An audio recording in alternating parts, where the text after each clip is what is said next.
കേരളത്തിലെമ്പാടും ഐക്യ ജനാധിപത്യ മുന്നണി സുനാമി ആഞ്ഞു വീശിയപ്പോൾ തകർന്നു വീണത് പല പരമ്പരാഗത CPM കോട്ടകളാണ്. ഒപ്പം ഈ തെരഞ്ഞെടുപ്പ് ഫലം വിശകലനം ചെയ്യുമ്പോൾ കാണുന്ന മറ്റു ചില പ്രത്യേകതകളുമുണ്ട്.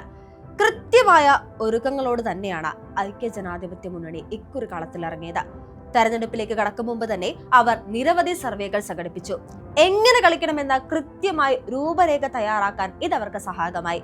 വിജയസാധ്യത കണക്കിലെടുത്ത സ്ഥാനാർത്ഥി നിർണയം അടക്കം നടത്താൻ അവർക്ക് കഴിഞ്ഞു. തുടക്കം മുതൽ തന്നെ തികഞ്ഞ ആത്മവിശ്വാസത്തിലായിരുന്നു ഐക്യ ജനാധിപത്യ മുന്നണി. 100 സീറ്റ് നേടുമെന്ന നാഴികയ്ക്ക് 40 വട്ടം പ്രതിപക്ഷ നേതാവ് VD സതീശൻ ആവർത്തിച്ചു പറഞ്ഞ കാഴ്ച നാം കണ്ടു.